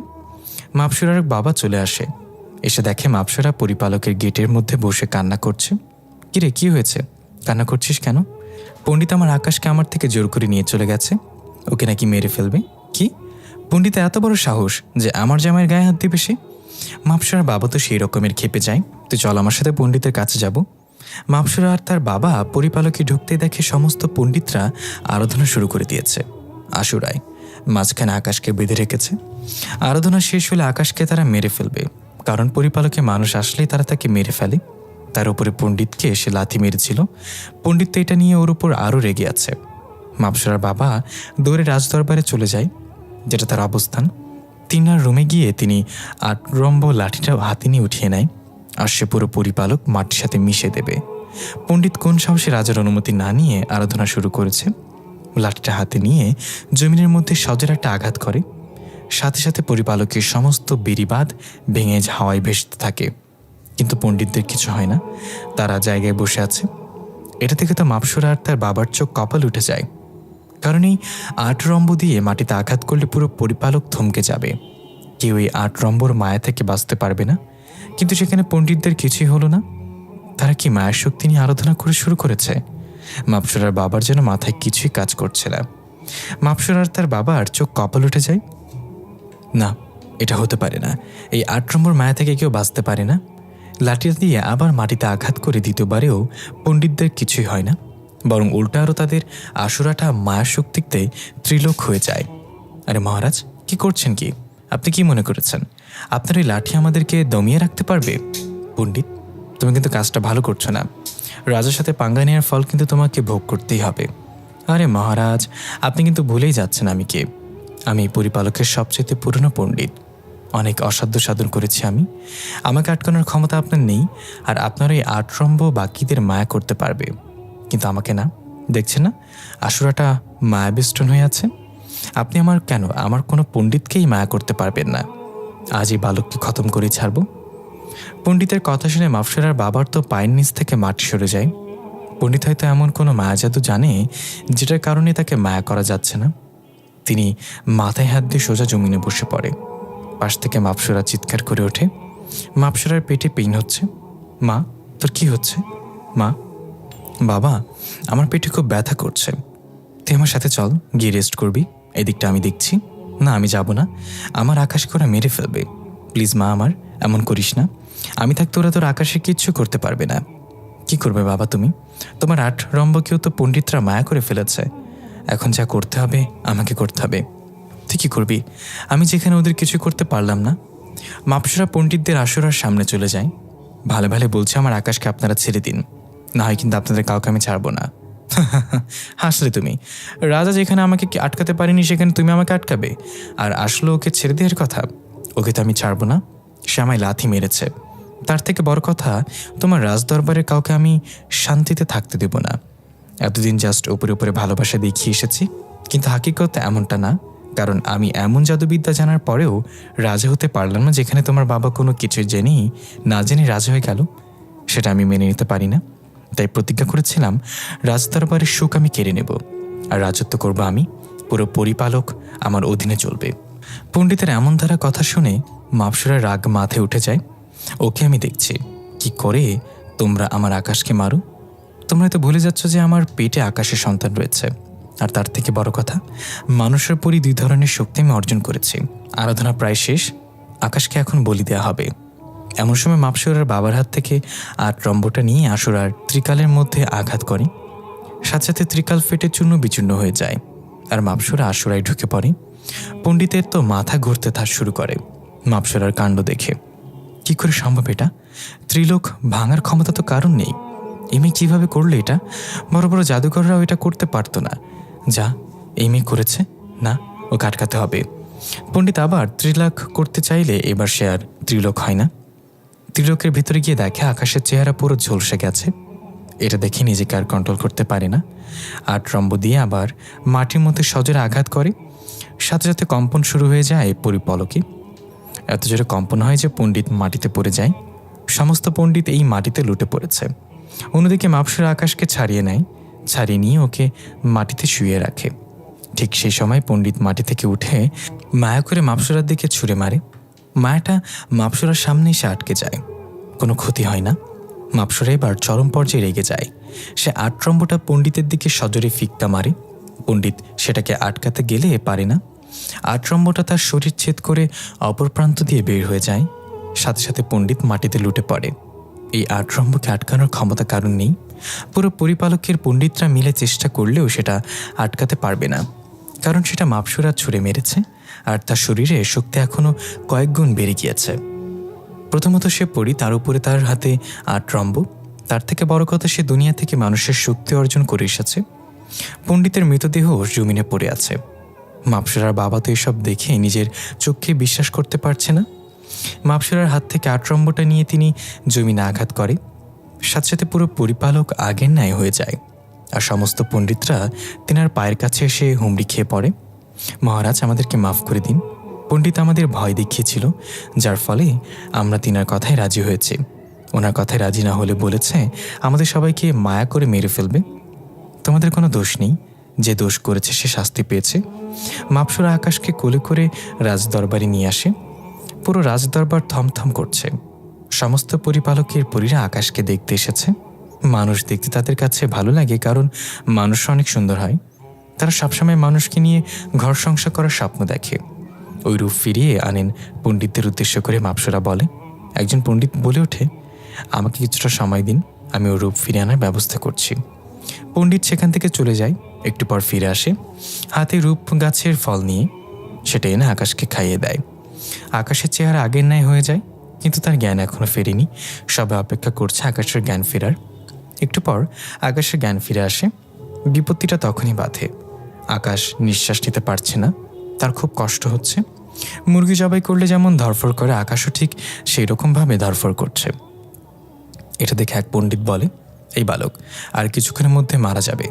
যদি ওকে পরি বানানো না হয় তাহলে তাই করুন। ওর কিছু হলে আমি মরে যাব। আপনারা ওকে পরি বানিয়ে দিন আরাধনা করে। মাপসুরা, কি বলছিস তুই এটা? ওর মায়ের কাছে আমি কথা দিয়ে এসেছি যে ওকে ওর মায়ের কাছে ফিরে দিয়ে আসবো। বাবা, ওর তো কোনো ক্ষতি করছি না, আমি ওকে বাঁচানোর জন্যই তো এমনটা করছি। ওকে, তাহলে ঠিক আছে পণ্ডিত মশাই, আপনার ওকে পরি বানিয়ে দিন। জি মহারাজ। তবে একটা জিনিস, আরাধনা করতে করতে ওর মুখে কেউ নিঃশ্বাস দিন, না হয় এর মধ্যেই বিপত্তি ঘটে যাবে। না না, আমি নিঃশ্বাস দিচ্ছি, আপনারা আরাধনা শুরু করুন ওকে নিয়ে। পণ্ডিতরা আরাধনায় বসে। অন্যদিকে মাপসুরা আকাশের ঠোঁটে ঠোঁট লাগিয়ে ওকে নিঃশ্বাস দিতে থাকে। এখন আর আকাশের কষ্ট হচ্ছে না।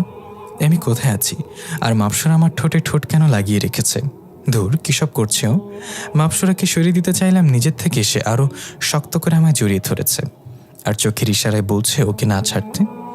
একটু পর কেউ একজন এসে আমাকে তেতো জাতীয় কিছু একটা খাইয়ে দেয় আর মাপসুরা আমার থেকে সরে যায়। সাথে সাথে অনুভব করলাম আমার শরীরের হাড় বিকিয়ে যাচ্ছে আর আমি হাওয়ায় ভাসছি। এটা দেখে ভয়ে একটা চিৎকার মারলাম আর মাপসুরা এসে আমায় চাপটে ধরলো আর বলতে লাগলো।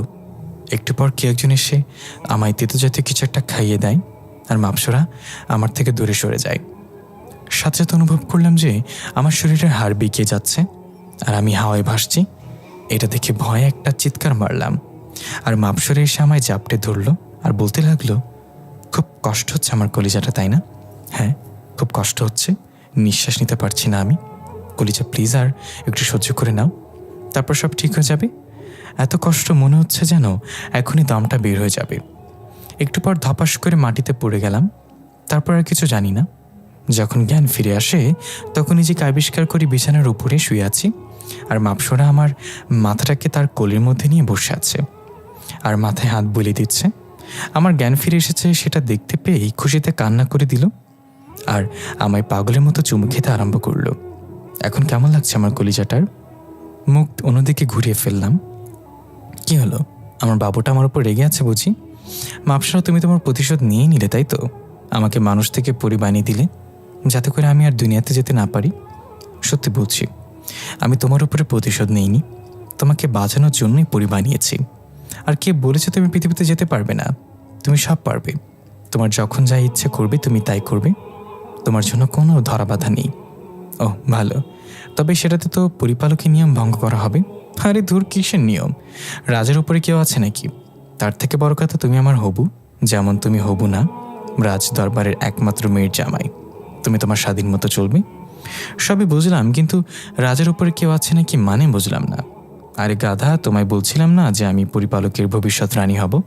কিন্তু সেই আসনটা আমি তোমায় দিয়ে দিতে বলেছি বাবাকে, কারণ আমার রাজত্ব দরকার নেই, আমার দরকার শুধু তোমাকে। আমি শুধু তোমার মনে রাজ করব আর তুমি রাজ করবে পুরো পরিপালকে। মাপসুরার কথা শুনে ভেতরটা খুশিতে ভরে উঠল। ওর উপরে যে অভিমান ছিল সব কিছু মুহূর্তের মধ্যে কোথাও উদয় হয়ে গেল। যেখানে সবাই পাওয়ারের পেছনে ছুটে বেড়ায়, কার উপরে কি উঠবে সেটা নিয়ে টক্কর চলে, আর সেখানে মাপসুরার কিছুই চাই না, তার সমস্ত কিছু আমি, তার শুধু আমাকে চাই। এমন ধারা ভালো হয়তো দুনিয়ায় কেউ আমাকে বাসতে পারবে না। খুশিতে নাচতে ইচ্ছে করছে, কিন্তু সেটা ওর সামনে প্রকাশ করলাম না। সে আমাকে কষ্ট দিয়েছে, এবার আমিও একটু কষ্ট দিব তাকে। না, আমার কিছুই চাই না, আর আমার তোমাকেও দরকার নেই। আমি পৃথিবীতে গিয়ে অন্য কাউকে বিয়ে করে নিব, না হয় পরিপালক থেকে একজনকে বিয়ে করে নিব, তবুও তোমার সাথে আমি থাকবো না। কি বলছো আকাশ? প্লিজ, তোমার পায়ে পড়ি, তুমি এমনটা করো না। কেন? তখন মনে ছিল না যখন আমাকে ছেড়ে চলে এসেছিলে?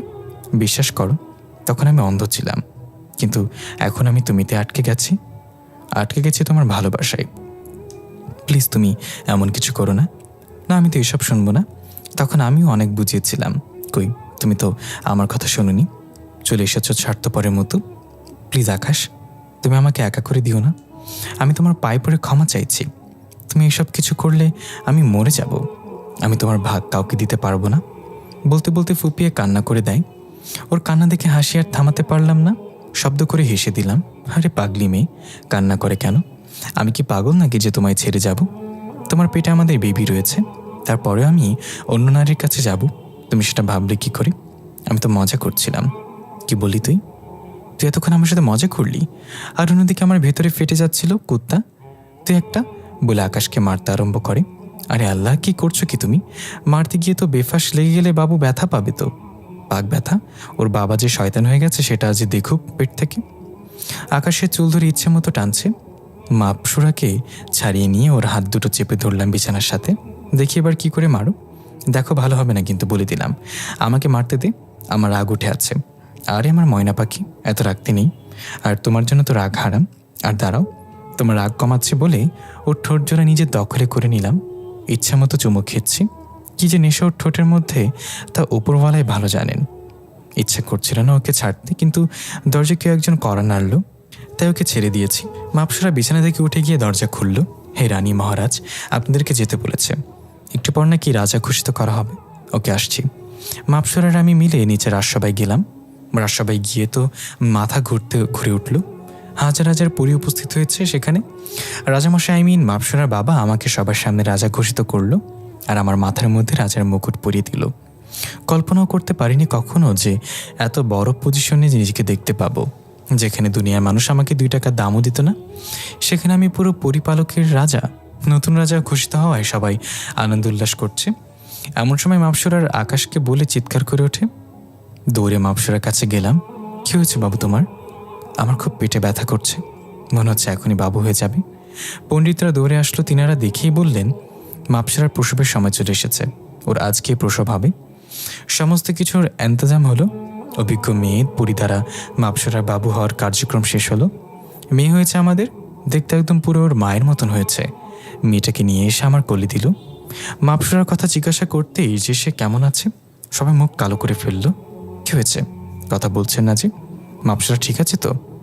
ক্ষমা করবেন মহারাজ, মেয়েকে বাঁচাতে পেরেছি শুধু আমরা, আর মহারানী প্রসব করার সময় মারা গেছেন। এটা শুনে বাচ্চাকে নিয়ে ধপাস করে মাটিতে বসে পড়লাম। চোখ দিয়ে অনবরত জল গড়িয়ে পড়ছে। আরে পাঠক ভাই দাঁড়ান, আপনারা কি ভাবছেন এমন ধরনের কিছু হবে? যদি এমন কিছু ভেবে থাকেন তাহলে তারা ভুল ভাবছেন। এমন কিছু হয়নি। আমি এখন মাপসরার পাশেই বসে আছি, আর সে তো মহা খুশি। সে কল্পনা করতে পারছে না যে সে মা হয়েছে। সমস্ত কিছু ভালো ভালো হয়ে যায়। এভাবে আমাদের সংসারটা পরিপূর্ণতা লাভ করে, আর আমি এখন পুরোপুরি স্বাধীন। ইচ্ছে হলে পৃথিবীতে যাই, ইচ্ছে হলে পরিপালকে আসি, তবে বেশিরভাগ সময় পৃথিবীতেই থাকা হয়। 5 বছর পর রাইসামণি হাঁটতে শিখেছে। আমাদের মেয়ের নাম রাইসা। মায়ের সাথে খেলা করছে। আমি রুমে বসে আছি, আর মাপসরা পরিপালকের কাজের জন্য গিয়েছে। কিছুক্ষণের মধ্যে চলে আসবে। একটু পর মাপসরা চলে আসে, এসে রুমে ঢোকে। রাইসা কই? মায়ের সাথে খেলা করছে। তো তুমি ঘরে বসে কি করছো? কিছুই করছিলাম না, তবে ভেবছিলাম যে তুমি আসলে তোমার সাথে খেলা করব। যা শয়তান, একদম উল্টাপাল্টা কথা বলবা না তুমি। কিসের উল্টাপাল্টা? হ্যাঁ বলে ওকে কাছে টেনে নিয়ে আসলাম। এত কাছে নিয়ে এসেছি যে তার নিঃশ্বাস পর্যন্ত শুনতে পাচ্ছি, আর সে কেমন যেন চুপসে আছে। প্লিজ দুষ্টামি করো না। কখন বাবু চলে আসবে? সে আসবে না, আমার সাথে মজা করে খেলা করছে, আর আমি তোমার সাথে খেলা করব।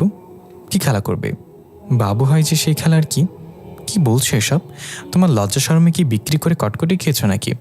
দর্শকরা তো শুনছেন, ওদের কান আছে, ওরা তো শুনবে। আর শুনলে শুনো, ওরাও কাজে লাগাতে পারবে ট্রিক্সগুলো।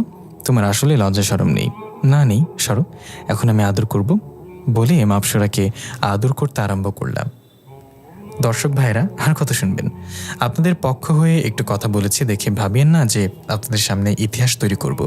সো উল্টো রাস্তা ধরে কেটে পড়ে। এখন পার্সোনালি কিছু হিস্ট্রি তৈরি হবে।